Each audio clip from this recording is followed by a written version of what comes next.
I need some traction.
All right, we're after break. We're feeling good. Such a great morning and early afternoon so far. I want you to ask yourself, why are you here? I'll tell you why I'm here. I'm here because 2 years ago, I was in your shoes. And I was managing a team, an executive at startups, where I'd been for the last 15 years.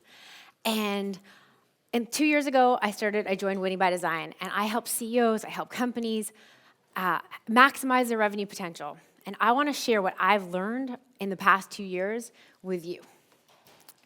It's all about getting productivity. What do I mean by that? This next sentence is a little provocative, okay? The success of your company depends on millennials. All right. This is like my number one complaint I get from CEOs. Oh, those effing millennials, I can't get them to do anything, right? The key to your success is to understanding what this new generation is about. It's not that they can't do anything. They can actually do exceptional things. This next video is going to articulate what I mean by that.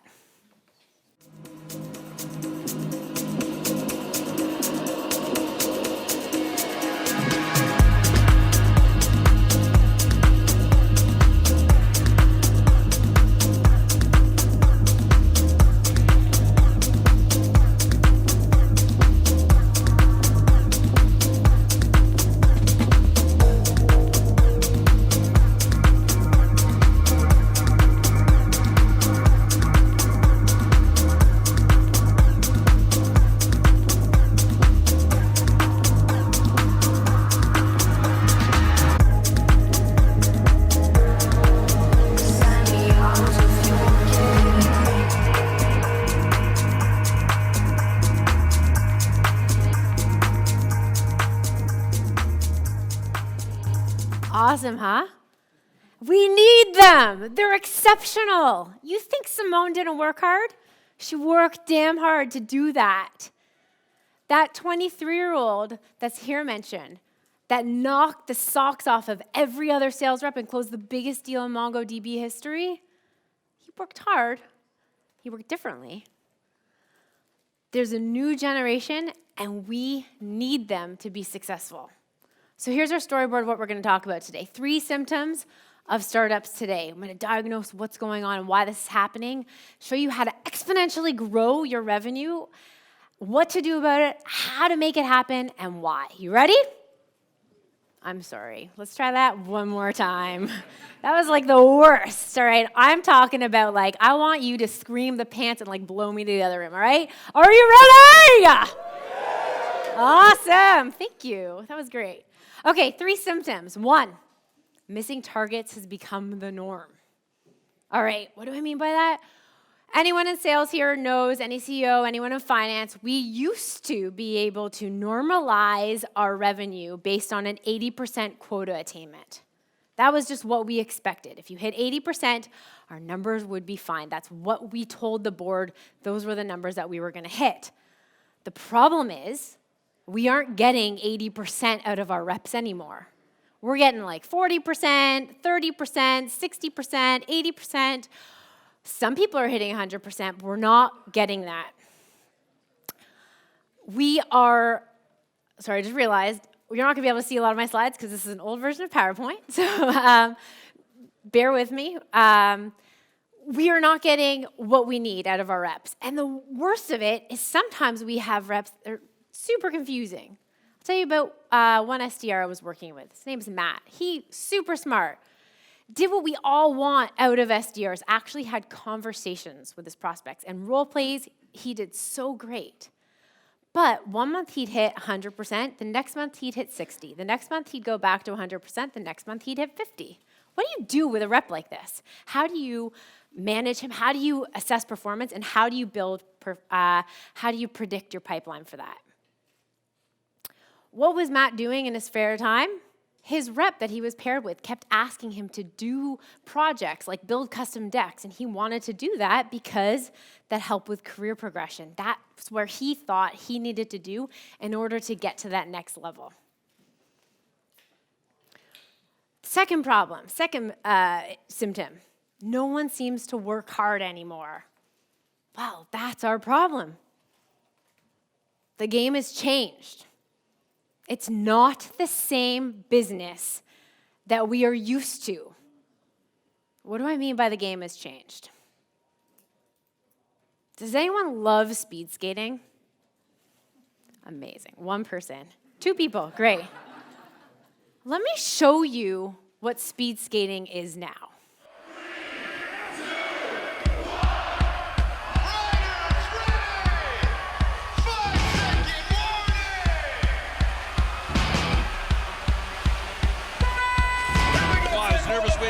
Start, but look at this, it's a great one by Cameron Nas. Dean Moriarty right there with him. Dean pulling the early lead. Wow. Maybe we will see the first win by Dean Moriarty. He's got some big boys behind him, though. Dean Moriarty definitely pumped up, and here comes Kyle Crocs, also solid. Cameron looking for a passing lane. He doesn't have it right now. Dean's in good position over the Dino Bridge. Could be this the first win for Dean Moriarty. He's going to be in top. Oh, my goodness, everybody goes down. Dean wins! Dean Moriarty, Marco Delago, one and two. Woo! Incredible finish. He's been waiting for that for so long. I am amazing, right? What did y'all notice? Like some hills on a skating rink, right? Moguls, like crazy things. You know what else they had on their helmets? GoPros, right? This wasn't just about getting out there and skating. It was about the experience that they had. Our employees are looking for an experience. They equate their job with their life. We need to help create that experience for them. The game has changed in the sense that we no longer can base everything on volume metrics. Volume metrics are things like work harder, right? You want more leads. You want better results? Work harder, get better results. Pound the pavement more, make more phone calls. Millennials don't want to work harder anymore. That's not what motivates them. That's not what gets them out of bed. What gets them out of bed is working smarter. Performance metrics allows you to work smarter. What do I mean by performance metrics? I'm going to show you. You've got two reps, right? Rep A closes more deals, higher ARR, shorter sales cycle. You're thinking this rep is a great rep. Next rep, Rep B, less deals, smaller ARR, longer sales cycle. In a volume-based metrics, Rep A seems like the better rep. If you're going to keep one of two reps, you're going to keep Rep A. But with performance metrics, you look at what happens after the close. What happens after the close with Rep A is they have a 25% churn rate and very little upsell potential. Whereas Rep B, who works smarter, closed better deals with better growth potential that churned less. If you're in a SaaS business, those post-sales numbers are critical. They are exponentially impacting your revenue, and that is a better performance. Symptom 3, training doesn't improve sales. Let me all tell you, I am a trainer. That is my business. We use sales training, customer success training. It does not work if that's all you do. Something we noticed when we were training people is that they'd have kind of 2 pages open in their notebooks, and they'd be writing things down, and you'd say, this is going to be on your quiz, and they'd write furiously, and then you'd say something like, oh, the next time your prospect says, I need this to be closed by this day, you ask them, what happens if you miss that date? That is a sentence that you can use if your prospect says that. They would write this down in a next notebook. That title on it would say, things I need to do my job better. And this was happening over and over and over again. People in our training would have things that they needed to know for certification and things they needed to do their job better. Why was this? Well, for the last 16 to 20 years, they have been drilled in them, study, study, study for your test. Your test is that's the outcome you're looking for. Now, things are different when you're on the job. The purpose of training is to get certified, but that doesn't necessarily transfer to what you need to do to do your job better. So those are your symptoms. You're missing the targets, no one seems to want to be working hard, and training isn't impacting sales. What are we going to do about it? Right? So how do we diagnose this situation? How we diagnose it is if you look at a problem, and I want you to really reflect here for a moment. If you're in this business and you're saying, okay, we have a problem, let's look at our people, let's fire some people, let's hire some people. I hear all the time, we're 10 people now on my team, we're going to 20 next year. This is a people-based model. This is a volume-based model. If there is a problem, if you're missing your metrics, you need to look at the systemic factors, at the process. No matter how many people you throw at a broken process, it's not going to fix your problem. I'm going to share with you the Kruger-Dunning curve. I'm going to explain what this is. Kruger-Dunning curve talks about how when you first learn a concept, you think you are basically an expert, right? And so you think your capabilities are really high, and then as soon as you actually go to do something with that new knowledge, you realize that you don't know anything and you have no clue how to actually do this, and then you spend a lifetime-ish, if you're passionate about it, learning about it. Now, with today's access to information at our fingertips, this actually knowledge curve, your insights grow substantially higher. In the waiting room of my kids' pediatric clinic, there's a sign that says, please do not confuse your Google capabilities with my medical degree. Right? As soon as something happens, you're looking it up. I think this is the rash. This looks like I've seen so many rashes on Google. It's ridiculous. Well, but it doesn't make me a doctor. That's crazy. Of course it doesn't make me a doctor. Doctors need so many years of training, of learning the skill set in order to actually learn their skill. So we're able to get much more information, but that's really powerful because, my kid gets sick in the evening. I look up some information to figure out if I need to go to the hospital or not. If not, I can go to the doctor the next day and ask some really educated questions and get to the answer faster. So we can get information faster, but that doesn't mean that we can actually have the skills to do it right. And those skills take your lifetime to learn. That point between amateur and the expert is really where we're sitting at. It makes you a professional. It takes about 10 years or so to become an expert in anything. 3 to 5 years to be a professional. We don't have that kind of time. Right? Our employees are staying at companies somewhere between 9 and 18 months. You can't wait for them to become a professional. And we're asking them within 3 months, hey, call a CMO and have an educated conversation with them. After 3 months, they don't know how to, they just got out of school. They can't call a CMO and have a proper conversation with them, right? So what do? We need them to be productive in that moment when they're learning the knowledge and the skills. So what this means for you is that we can't just look at the results and the effort they're making. We need to look at and help teach them the knowledge and the skills to do their job better. We're going to go to growth. What does this mean for your business, right? Why do we care about this right now? We care about this because in this additive world, if we're working harder, you think, all right, I need 2 times the results. Let's have 2 times the input. Go to your head of marketing, say, okay, this month I need double the amount of leads. You gave me 1,000 last month, give me 1,000 this month. That's not going to fly. Last year, last quarter, your close rate was this. I want you to double it. All of a sudden, I want you to decrease your churn by double. Like, you're going to lose your heads of whatever department that is. But in an additive world, that's how we think. But is there a way to work smarter?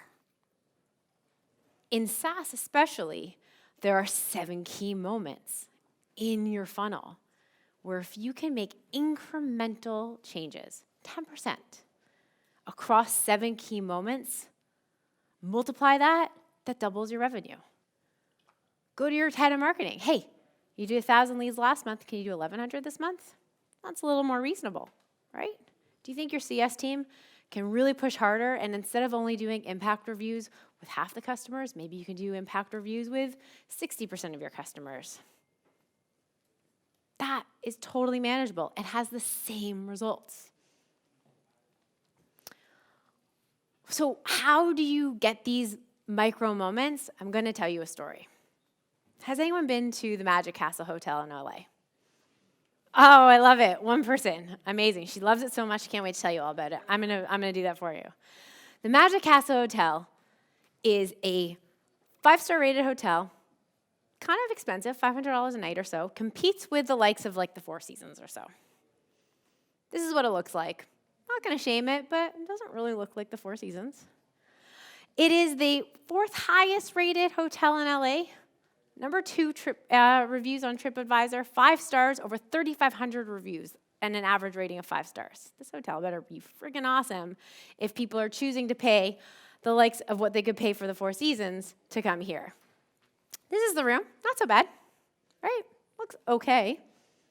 That's not 5-star. This is 5-star. There's a popsicle hotline. You pick it up, and they say, popsicle hotline. Would you like strawberry, chocolate, vanilla? You order a popsicle, and within about a minute, someone comes and gives you a popsicle on a silver platter. This hotel has created a magical moment. Not for the person getting the popsicle, but the person behind her sitting in the lounge, in the kind of crappy-looking beach chair, who gets 10 minutes of peace while their kid is entertained. This is a magical moment they were able to create. Who now wants to go check out the Magic Castle Hotel? All right, we got a few. Here's how to work smarter. In your pipeline, in your bow tie funnel, you have 7 key moments. You can create these popsicle moments across your funnel. These 7 key moments are your conversion rates.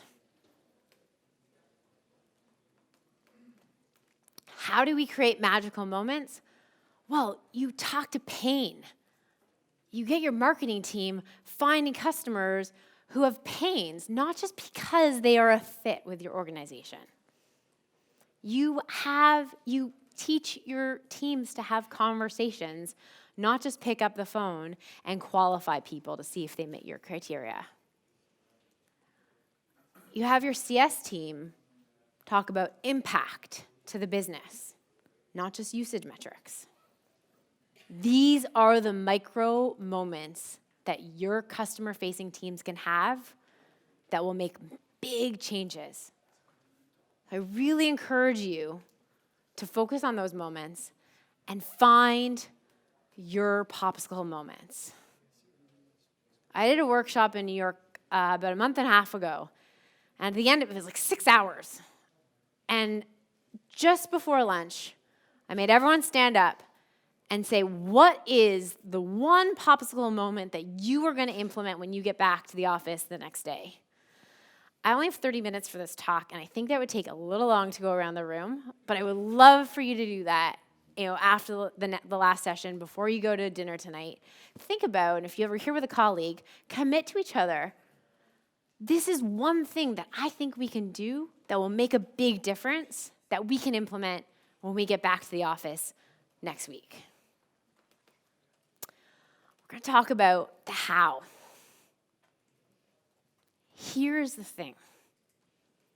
This new gen is used to turn-by-turn directions. That is how they learn things, right? You pick up your phone and you look at YouTube to learn how to play things. The other day, I was going to play Clue Junior with my kids.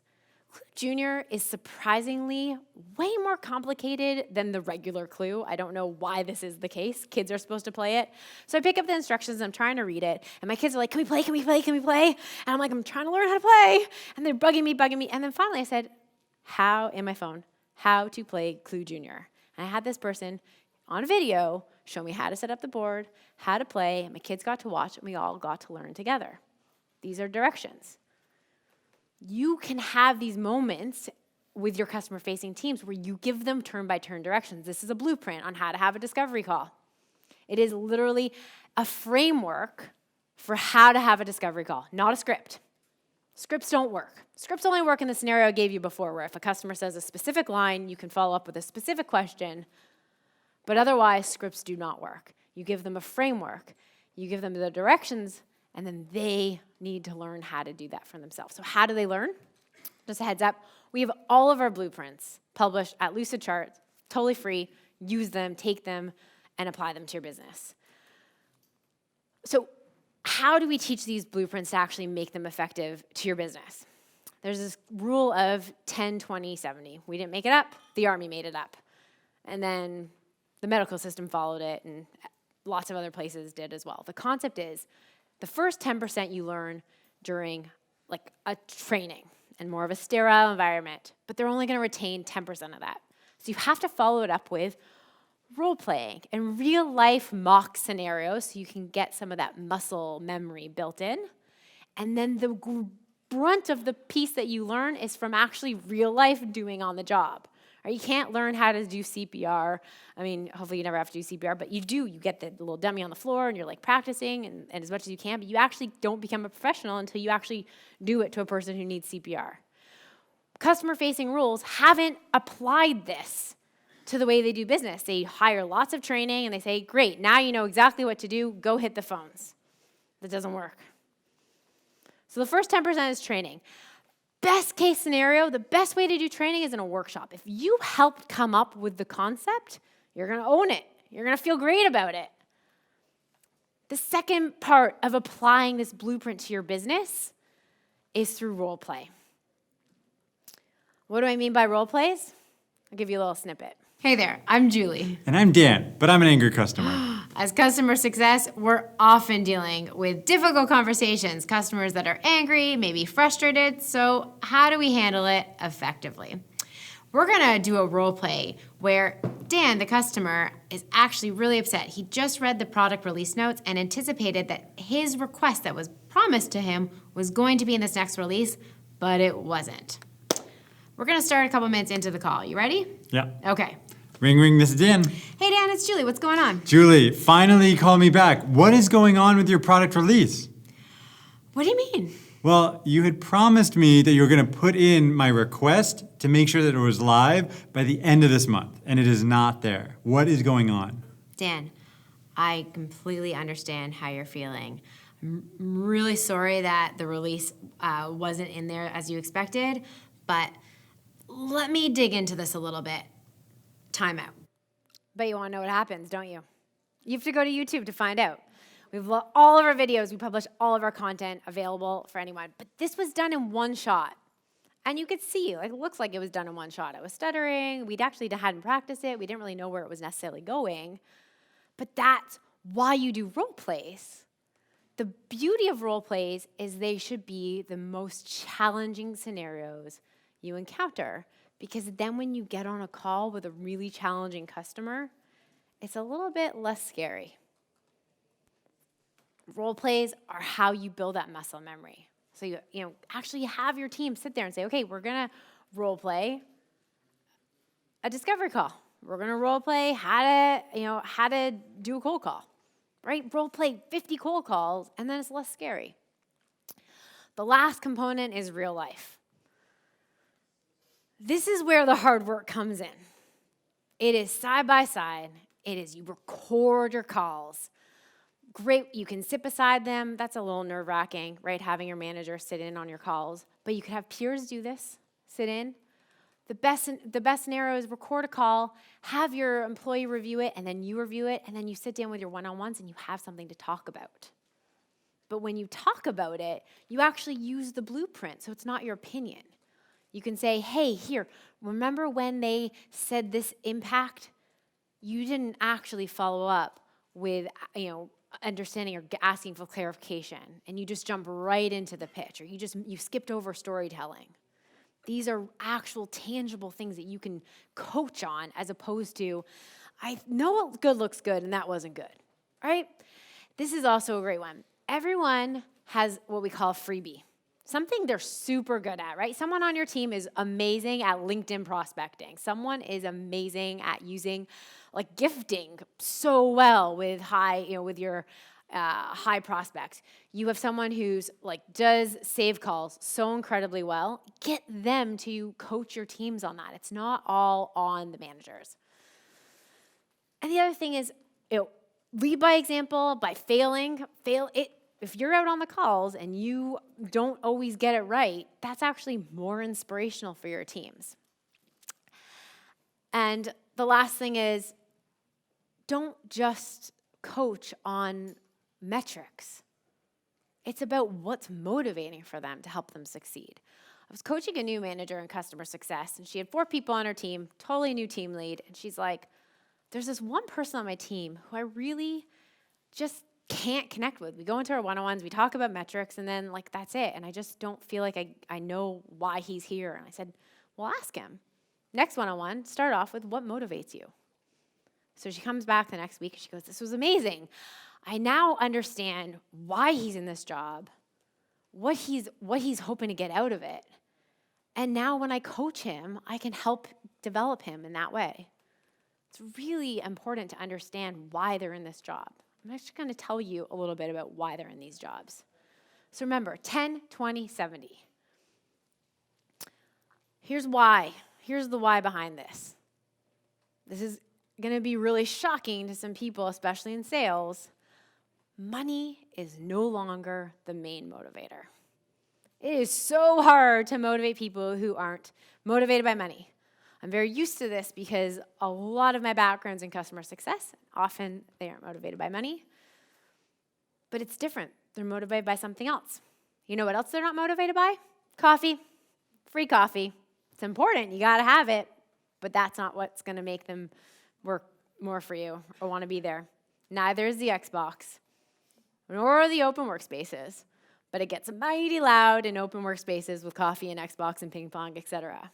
But when you do have those open workspaces, it allows you to listen to each other, so get your people on the calls and sitting beside each other and listening and coaching in real time on these calls. Also, though, see what they're doing.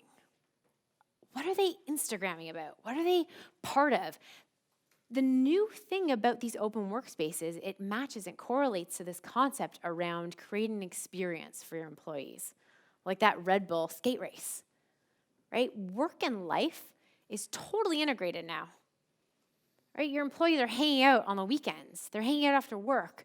They don't stop because they're always on, but that's how they're used to doing their lives. It's a blended relationship between work and life. So help create that experience for them, and they will be more motivated. But the main motivating factor, especially for this new gen, is career development.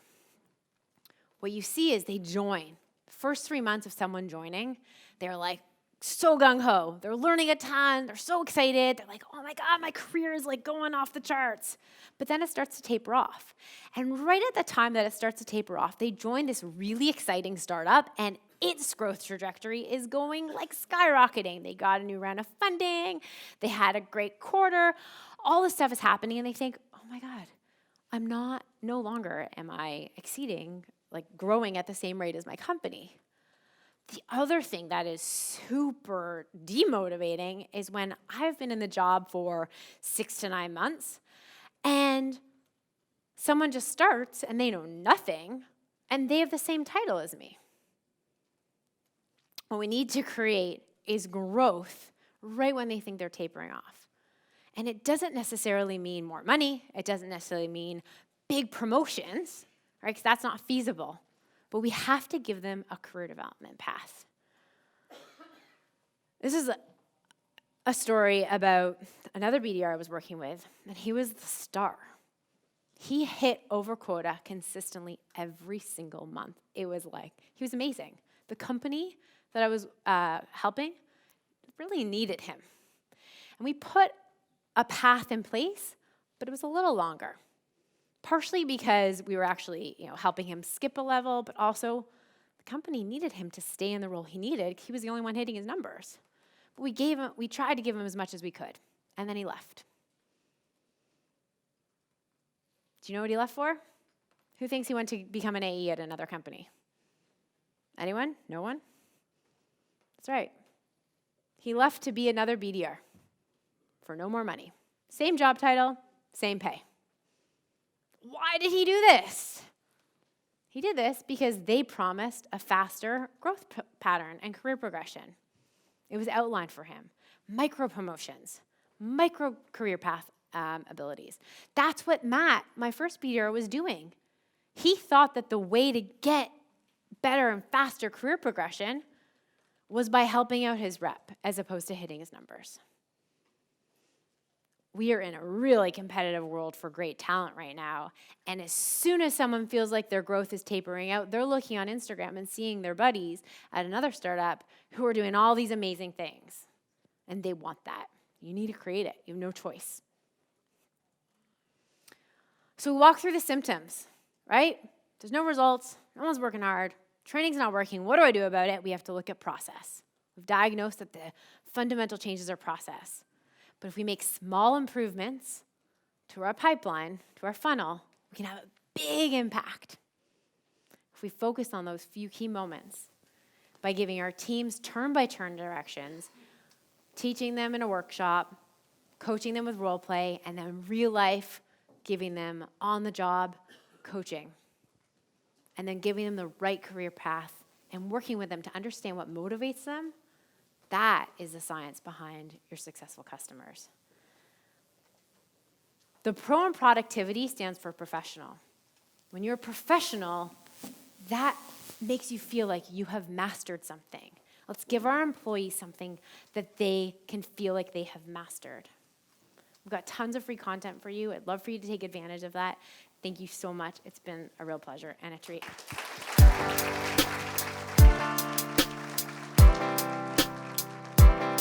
I need some traction. You need some traction. Let's get some traction.